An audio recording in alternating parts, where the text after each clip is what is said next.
Mes chers collègues, nous pensons que cette délibération, dans une grande partie des propositions, va dans le bon sens, mais nous souhaitons revenir sur certains de ces propositions. Pour l'axe 1, le recours systématique au service de la ville, le renforcement des brigades et l'amélioration de l'équipement des employés municipaux sont des mesures qui, nous le pensons, peuvent permettre une amélioration de la propreté de la ville. Il y a peut-être aussi un appel à lancer au sein des différents services de la ville pour permettre les mutations entre services et ainsi renforcer les brigades, pour ceux qui le désirent. Pour le centre-ville, un point important à améliorer au niveau des déchets, les cartons laissés par les magasins le soir de la fermeture, les jours de livraison. Ces cartons et papiers sont laissés sur le trottoir et systématiquement, en cas de pluie ou de vent, ces déchets se baladent dans le centre-ville. Sur le point, meilleur contrôle du ramassage des bacs. Vous notez que vous souhaitez renforcer le recours au point d'apport volontaire.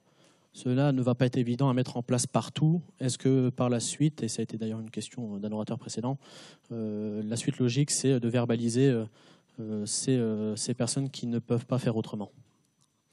Sur les sanitaires, d'accord, c'était d'ailleurs l'une de nos demandes lors du précédent mandat de renforcer les sanitaires publics.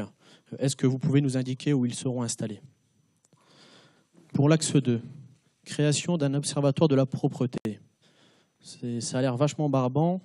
On n'est pas loin du gang des monsieur propres ou des madames. Est-ce qu'on en est arrivé à ce point-là pour créer un observatoire de la propreté ? Nous nous interrogeons sur son utilité. Pour la diffusion du guide, plutôt que de créer un nouveau document, ouvrir une nouvelle dépense, n'est-il pas possible d'insérer les informations utiles dans le magazine de la ville ? Ce magazine étant imprimé à plusieurs milliers d'exemplaires, c'est un bon moyen de sensibiliser l'ensemble de la population. Sur la mobilisation des plus jeunes, est-ce qu'au-delà du conseil municipal des enfants, il n'est pas possible d'étendre l'information au TAP, qui sont aussi un bon moyen de sensibilisation? Enfin, sur l'axe 3, lutte contre l'affichage sauvage, ce point-là, vous l'appliquez que quand ça vous arrange. Vous avez déjà déposé 2 plaintes et c'est ce que vous avez fait. Est-ce que vous avez fait la même chose avec vos amis socialistes ? Voilà, j'ai ici quelques belles photos où on voit le collage sauvage des socialistes. Alors j'en ai plusieurs, comme ça, voilà, un peu partout dans la ville. Ici, au niveau de la gare. Voilà.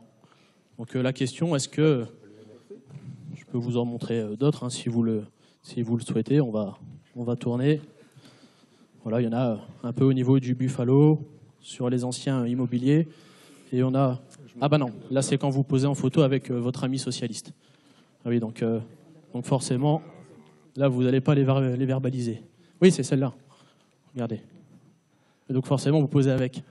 Donc la question c'est, est-ce que à vos copains et à vos collègues, vous allez aussi déposer plainte sur leur collage sauvage et illégal? Je ne suis pas sûr du coup.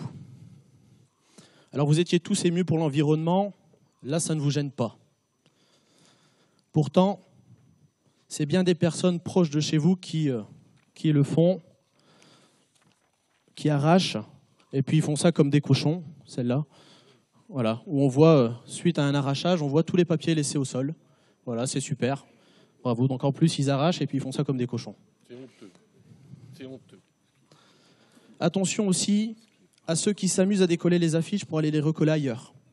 Comme il y a des consignes qui sont données pour que les affiches du FN soient systématiquement arrachées, peut-être pourriez-vous aussi faire passer les consignes que ceux qui décollent les affiches pour les remettre sur d'autres propriétés privées arrêtent. Enfin, limiter les déjections canines sur les espaces publics. Nous en avons parlé en commission, nous avons fait remonter l'information.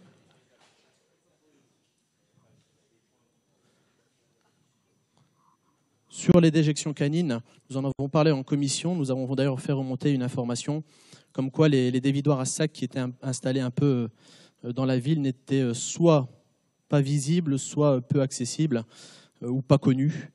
Peut-être là aussi, dans le magazine de la ville, faire une information pour que les gens sachent un peu où trouver ces sacs de ramassage. Voilà les quelques propositions que nous avions à formuler pour améliorer ce plan de propreté. Merci. Vous aviez un